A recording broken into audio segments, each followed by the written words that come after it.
My name is Hoyt, and I came out here really to just show my support in numbers.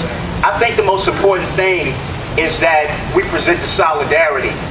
As many others have pointed out before I got up here, is not just about showing up and protesting or just about what we are going to do, but to put that into tangible action. And I'm willing and I'm looking to work with other like-minded people who have like some solutions, plans of how we're going to attack this unjust, corrupt legal system that profiles and accosts so many black men on a daily basis. We know that many black men are unfairly trialed and put into prison due to this prison industrial complex that's going on, where private prisons are able to profit from the incarceration of countless numbers of innocent men or men who were unjustly tried. Myself, I'm a graduate of Virginia Commonwealth University. 3 different times while I was a student there, I was profiled by campus police. Once inside of the library, 2 other times inside of Schaefer. And I'm a student there. And the sister that spoke before me, she talked about looking suspicious. I saw a video with Dick Gregory, and Dick Gregory said, he made a point, he said, you know, when you look at a picture of Joseph Stalin or you look at Hitler, you know, they were immaculate. You know, Hitler would change his silk shirts 3 times a day. But these men killed millions. Are they looking suspicious? When I walk down with a hat on or a hoodie, what makes that suspicious? And so we have to address a lot of these things. And the more we do it, the more rallies that we do, the more we'll be closer to addressing and solving a lot of these issues. And that's why I'm here today. And, you know, it's just been great out here listening to a lot of points that were presented. And the thing is that Richmond is a city with a lot of historical worth here. If you look at, you know, this is the place that at one point was called the Second Middle Passage, because after 1808, you know, we had the advent of domestic slave trading here. That's what really produced, you know, the whole terms like sold down the river and whatnot. And so it behooves us, one, as a city that has a huge black demographic, it is very disrespectful to want to build a baseball stadium in a place where genocide happened. A genocide, we have to think. See, when we look at programs that happen to other people, we'll use terms like genocide and whatnot, but we have to look at it the same way, where children, women, men were killed and slaughtered. It still happens today. So I hope that these movements is happening across the country today. I hope it doesn't take another tragedy to galvanize us to get together. And not just, you know, once a month or to stand in the park, but this thing needs to have some type of continuity after the day. So let's not have anyone else have to get killed or harassed by the police. We have to work together and make sure this has continuity and that we can have a real palpable change on the legal system to make sure that another Trayvon Martin or another Sean Bell or another Oscar Grant doesn't happen. And my name is Brother Hoyt, and you know, good seeing you all, and that's all I have to say for today. This whole George Zimmerman case has been happening. I think this is like the first time I've actually like woken up and seen things for what they actually are. Because I'm not African American. I'm American African. I'm from Sierra Leone. I came here when I was 8 years old, and coming from a place where everyone around you is the same color as you, you don't have to realize that you're black. You're just you're just human. So when I came here, I thought it was the same thing. I never really actually realized that things are different from what they seem. I've had instances where things happen to me, but I figure, oh, it just happened because things happen. It's never because, I've never questioned the fact that it's because maybe it's the color of my skin or the way I look. And this whole George Zimmerman, Trayvon Martin thing really hit me hard because it actually opened my eyes to what's happening around me. And I've just been angry this whole time. I did a play about almost a month ago now called Pig, the Prison Industrial Complex. And that also opened my eyes and made me very angry about some things. And I wrote this poem that I want to share with you guys.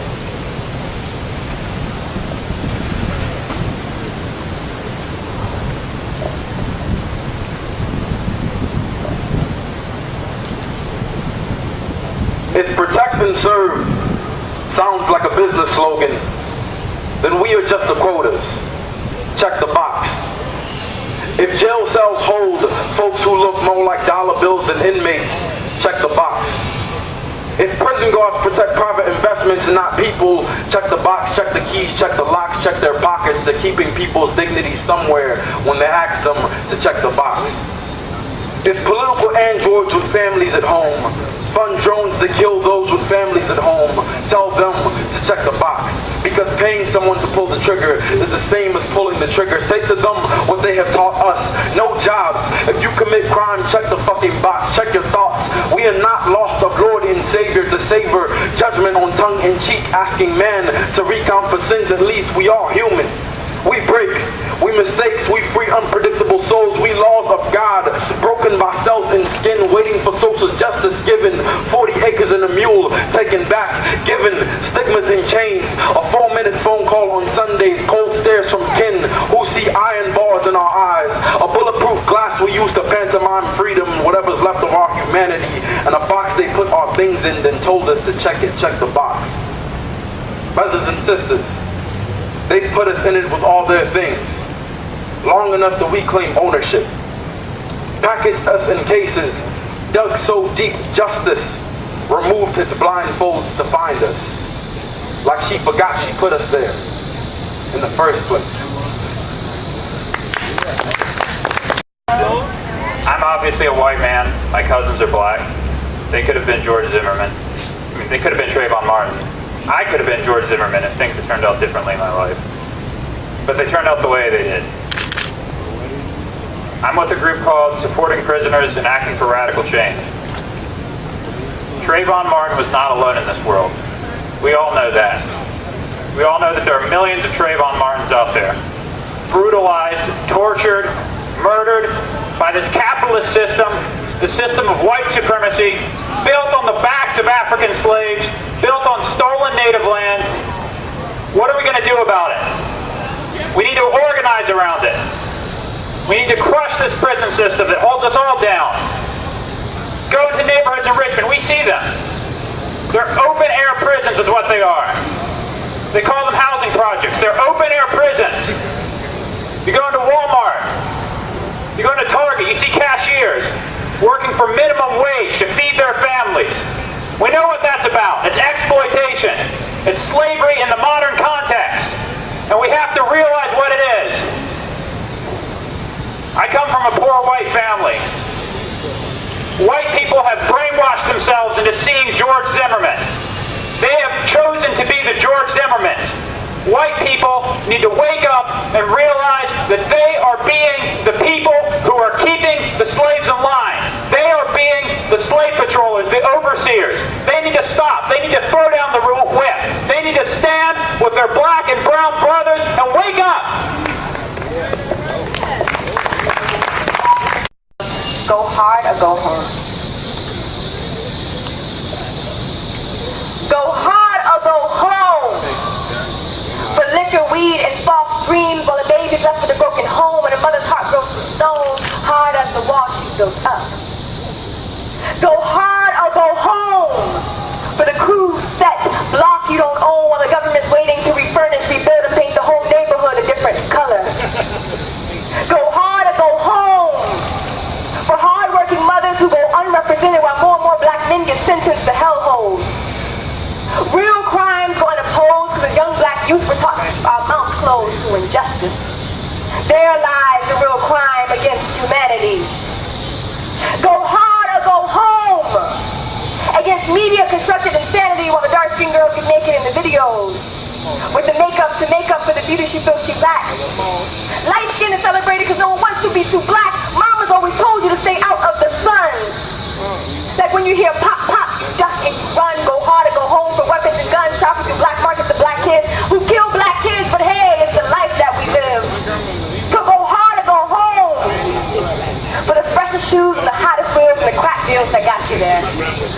Making fast money off the addicts, but damn ain't it tragic how many loved ones we lost to drugs. How many young boys want to be thugs, how many young girls need to be loved, so why can't we go hard for peace, love, and unity, and go back to our community and make a change? Because and the pain has to end somewhere. So go hard for the right things and go home and make the difference. Trayvon Martin, where I'm coming from out in Oakland, Alan Bluford got shot in the back by a racist cop who then shot himself in the foot. Trigger happy? This is not an isolated incident. This is institutional. This comes from institutional racism that still exists and thrives in our community. An example, the drug war. You know what I'm saying? Like people use drugs, whether rich white people or poor black people. Where is that war focused on? You know what I'm saying? It is poor black communities. Brother was talking about institutional or mass incarceration, which has blown up. Like last 25 years, we've quintupled the prison population. It's all black men. You know what I'm saying? Brother also mentioned slavery was abolished except for the 13th Amendment, which allows slavery, you know, in prison system. There's more black men in prison right now than there were at the height of slavery. We got to do something about that. I don't know, I just wanted to, everybody's speaking poems, I wanted to just get a poem off, kind of on that topic. Northern Hemisphere exploiting south of the equator. Time to choose a side. Are you capital or labor? Democrats, Republicans, two wings of the same bird. They serve millionaires, which makes workers modern day serfs. Begin the leftist movement, now we gotta step up. Start a revolution without a drop of shed blood. Then what? If the system is now the political clout of one billionaire outweighs the indigent thousand. They limit elections to a sliver at best of the political spectrum with different methods, but keeps the business sector's interest protected. Polls show opinion expressed by the public on a broad mix of subjects. Often those in office promote the opposite of this. Evidence such as while healthcare and welfare get gutted, we sink in debt funding our immense fucking defense budget. First, we take control by giving corporations no rights and accountable to the majority vote so the people are powerful. Democracy cannot succeed with capital, so concentrated dichotomy, poverty, monster media conglomerations. The explanation for why classes exist at all is exploitation. It ends the day of capitalism's fall. Justice for Trayvon Martin. Tony Gresham. I could have been Trayvon Martin. Yeah. As President Obama said 35 years ago. I've successfully served my country, retired, been in a few wartime missions, and I come back. And today, I'm telling you, I felt more safe in my war atmosphere than I do in the United States. And it's a shame that all that had went on, they said the jury reached a verdict. My own opinion, I think that verdict was already reached before Saturday. I question a few things, and I'm still struggling with it because I'm still angry about it. I cannot see how someone who says that they are practicing to be law enforcement can actually profile a young kid. That's what he was, a kid. And then after being told not to follow the kid, he still follows the kid, and the kid comes up dead. He stalked him. He planned to kill him.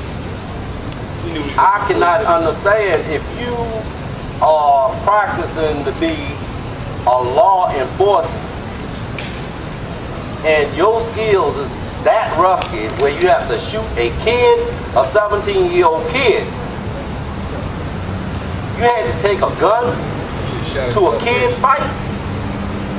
I don't buy that. The only explanation we have came from the killer. He said that's how it happened.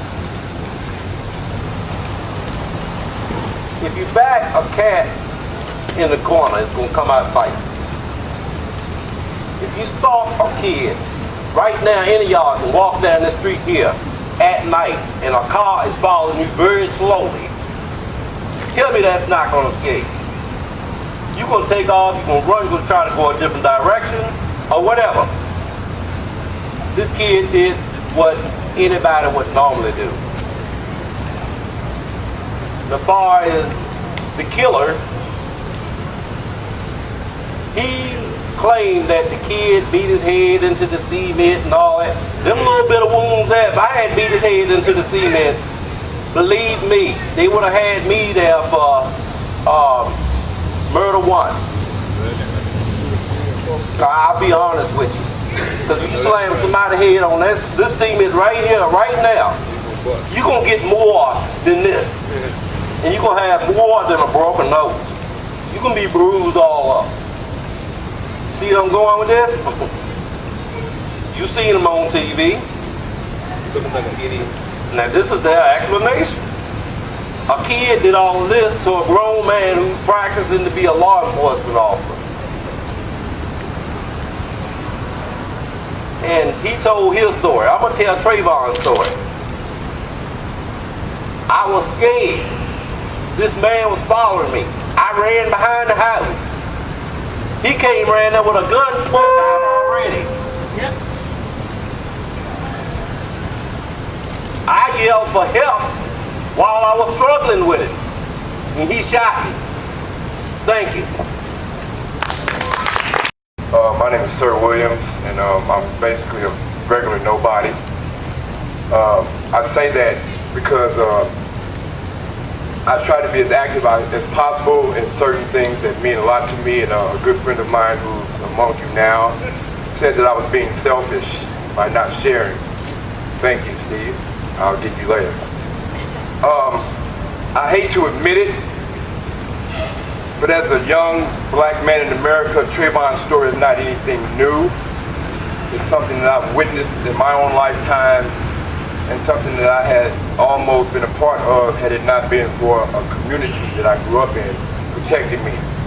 So I guess the best that I can say, the most truest thing I can say in response to these conditions that we live under here in America is that when things like this happen, people get angry. And I'm not a proponent of violence. My father taught me not to solve problems with violence. That I should be able to reason with my enemy. That I should be able to use logical arguments against my enemy to prove him wrong if he is incorrect. So it's no mystery that George Zimmerman is wrong. There's no mystery. The police dispatcher clearly told him not to get out of the car. So what could I say as a solution? Because I like dealing with solutions, right? For some reason, we have been fooled into believing that the people with the money possess the power. But I'm here to remind you that it is the people who control the government. But we have to stick together. We have to break down our ideological walls that separate us. We have to break down our religious walls that separate us. And we have to unite under the common goal that we all live under an umbrella that is run by corporate money in politics that is squeezing the life out of poor, disenfranchised people. Seriously.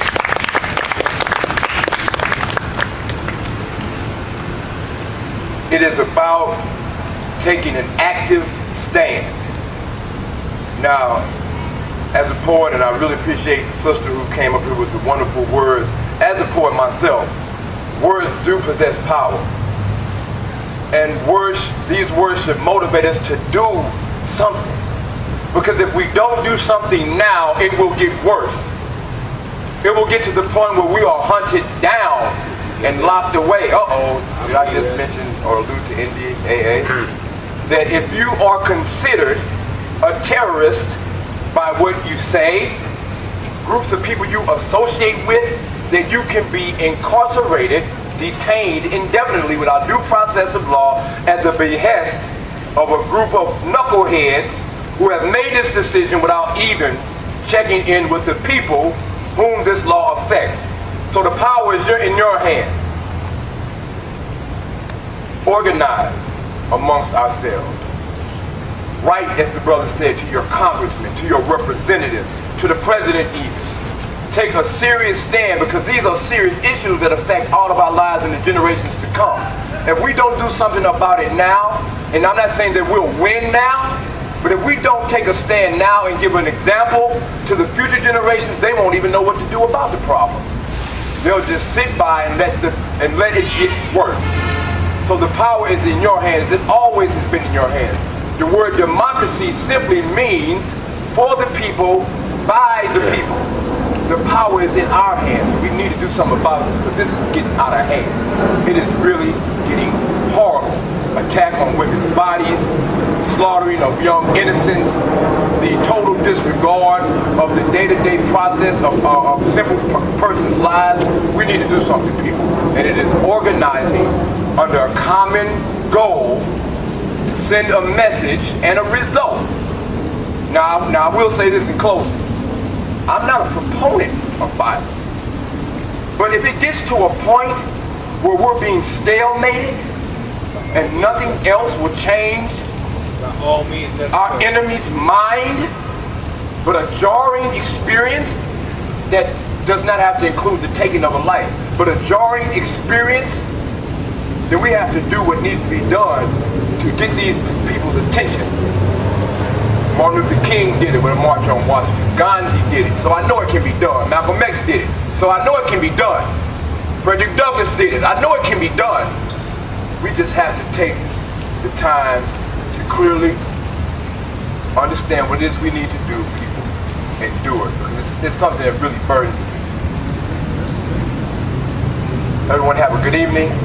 Thank you again, Stephen. I'll be there to pinch you and say. Stand up and do something.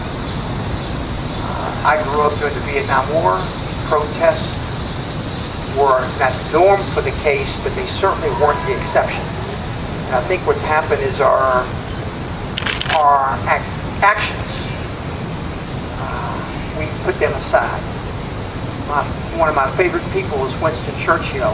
What the gentleman said is, it's not words, but action.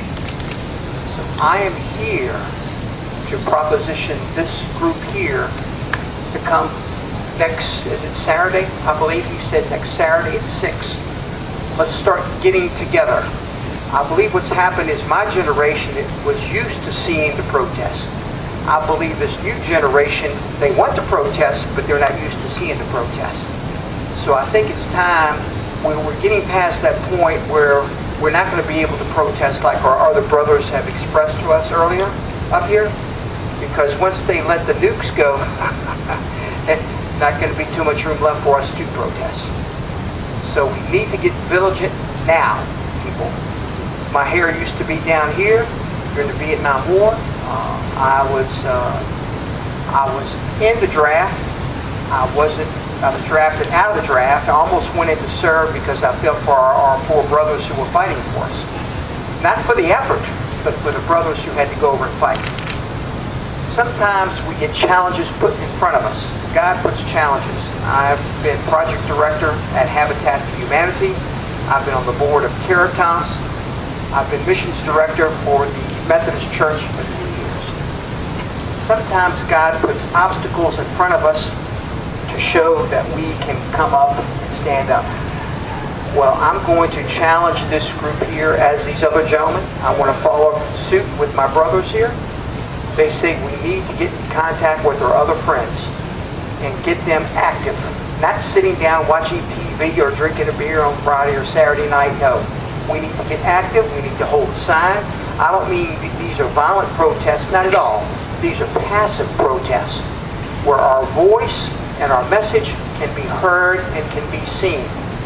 Please, if you needed someone to knock on the door or ring the doorbell, well, my name is Bobby Junes, and I'm knocking on the door, and I'm ringing on the doorbell. It's time, people. It's time to go from words to action. And I look forward to seeing as many people as possible on Saturday. I will leave this. If there's another speaker who would like to come up, I'm going to step down. Let me thank you all. Very good. I've got another person coming up right now. Thank you. We go through a lot when we go to these rallies and we hear from people, but one of the things I really want to say is this is action. You are doing something. You are speaking out. You are standing in public. There are people all around who know you are here. If you are thinking about the way that they are monitoring us, they all know you are here. So you have already put your body on the line for the struggle. And I think all we are really trying to convey to ourselves, because I think we are talking as much to ourselves when we hold this microphone as we are talking to each other, is that there is good reason for me to stand here and put my body on the front line. There is good reason for me to say whatever it is I can figure out to say publicly about Trayvon Martin, about my son, about each of us standing here, and about where we have been and where we are going. When Gabriel, a 24-year-old enslaved African man born in America, decided that his life's integrity was worth putting it on the line, he did it. And he did not do it alone. We say Gabriel, we mean at least him and the 25 people who were executed along with him. When we say him, we mean all of the women in their lives whose names are not in the history books and are not in the court records, but were key supporters and action leaders in that rebellion and its organization and all that it took to put that into place. You are acting. You are involved. You are already in the struggle. So take today as one of those days and just keep it going. Move it forward. I am not a poet. My stepmother was a poet. And every time I come to one of these things, I wish to God I had her gift.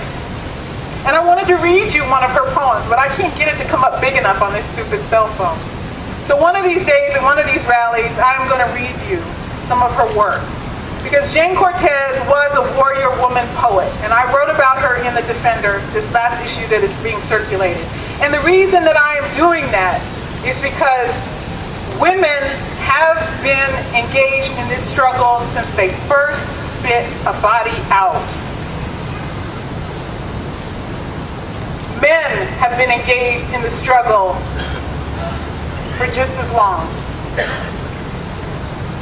And it is, I can't tell you how critical it is that we support each other moving forward in these struggles. That we take each other by the hand, by the heart, by the voice, by the word, by the deed, and continue to do things like this.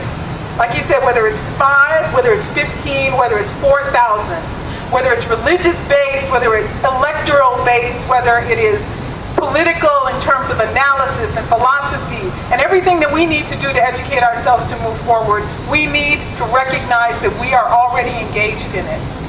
Every time we watch the news, and every time we come together and have a chat over dinner and wine or malt liquor, whatever it is. Whatever greases the wheel to get our minds flowing and our hearts together. That's what I see when I look around here. Everybody, our hearts are already together, so this is a part of it. And I really just wanted to do that. I wanted to affirm the fact that it isn't about what you haven't done. It's about what you are doing. And you are here, so just take it to the next time. And congratulate yourself, love your family and your friends, and take heart and remember why you do it. That's all. Thank you.